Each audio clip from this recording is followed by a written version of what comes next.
আল্লাহ আপনাদের পরিবার পরিজনকে সুস্থ রাখার তৌফিক দান করুন, يا এই দোয়া কামনা করে বিদায় নিচ্ছি। আসসালামু আলাইকুম ওয়া حبيب রাহমাতুল্লাহি ওয়া বারাকাতুহু। الله. আসসালামু আলাইকুম ওয়া রাহমাতুল্লাহি ওয়া বারাকাতুহু। কেমন আছেন আমার আদরের কলিজার টুকরা আপুরা?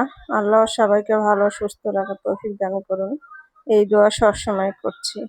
আপুরা, আজকে আমি জালি কুমড়ের চাকা ভাজি রান্না করব, গোল চাকা।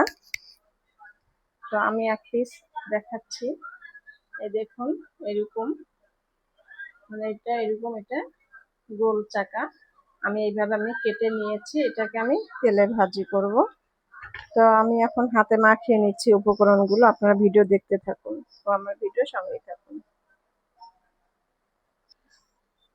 তো আমি একটা ভান্ডা নিয়েছি, আমি এবারে একটু লবণ দিচ্ছি, পরিমাণ মতো লবণ দিলাম।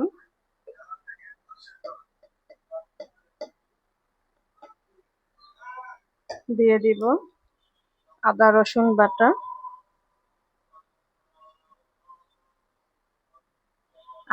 বাটা, দিয়ে দিলাম।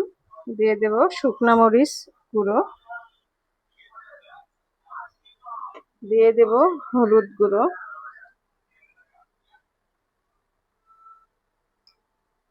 এবারে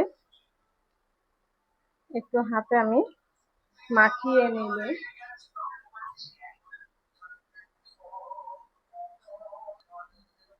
আমি মশলাগুলো মাখিয়ে নিলাম। এবারে জালি কুমড়গুলো আমি মাখিয়ে নেব।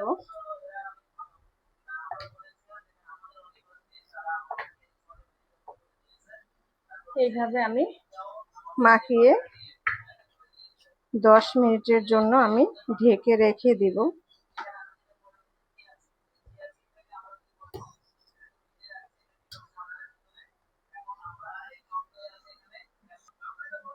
আপুরা, আমি মাখিয়ে নিলাম। এবার আমি ঢেকে দিয়ে 10 মিনিট পর ফিরে আসছি।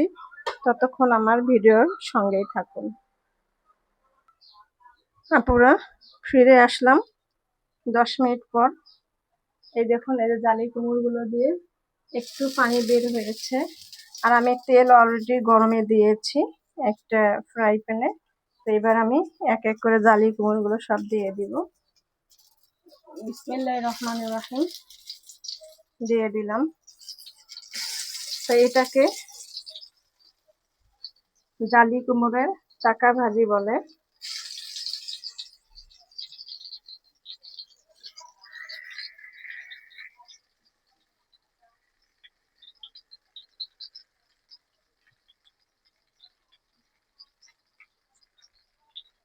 এবার আমি একটু ঢেকে দিয়ে হালকা চুলার আঁচে আমি জালি কুমড়ের চাকা ভাজিগুলো করে নেব।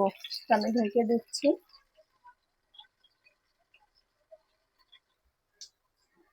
আপুরা, এবার আমি একটু উল্টিয়ে দিব, ওই পিঠ করে দিচ্ছি। দেখুন, মাশাআল্লাহ খুব সুন্দর একটা কালার আসছে। আর এই চাকা ভাজিটা গরম ভাতের সঙ্গে বা রুটি পরোটার সঙ্গে খেতেও কিন্তু অসম্ভব মজাদার একটা রেসিপি। আপনারা এইভাবেই আমার ভিডিওটি দেখে সকালে নাস্তা, পরোটা অথবা রুটির সঙ্গেও খেতে পারেন।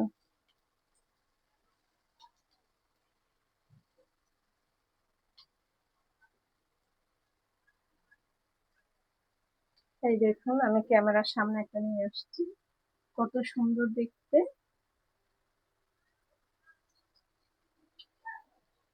তো আমি এইভাবে সবগুলো জালি কুমড়োর চাকা ভাজিগুলো করে নিব। আপুরা, জালি কুমড়োর চাকা ভাজি হয়ে গেছে। আমি এবারে এক এক করে উঠিয়ে নিব।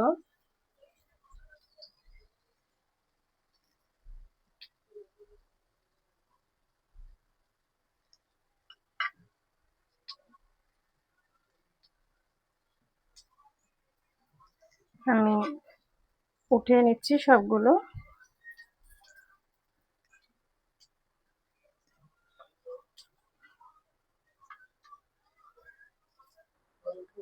আপুরা, জালি কুমড়ের চাকা পাট ভাজি হয়ে গেল। তো চাকা ভাজিটা আপনাদের কাছে কেমন লেগেছে অবশ্যই কমেন্টে জানাবেন। লাইক দিন, বেশি বেশি করে শেয়ার করুন। দোয়া চাই। ছোট্ট রান্নাঘর চ্যানেলটিকে সাবস্ক্রাইব করতে একদমই ভুলবেন না। যারা নতুন আপনারা দেখছেন, পাশে বেল বাটনটি ক্লিক করে আমার ভিডিওর পাশেই থাকুন।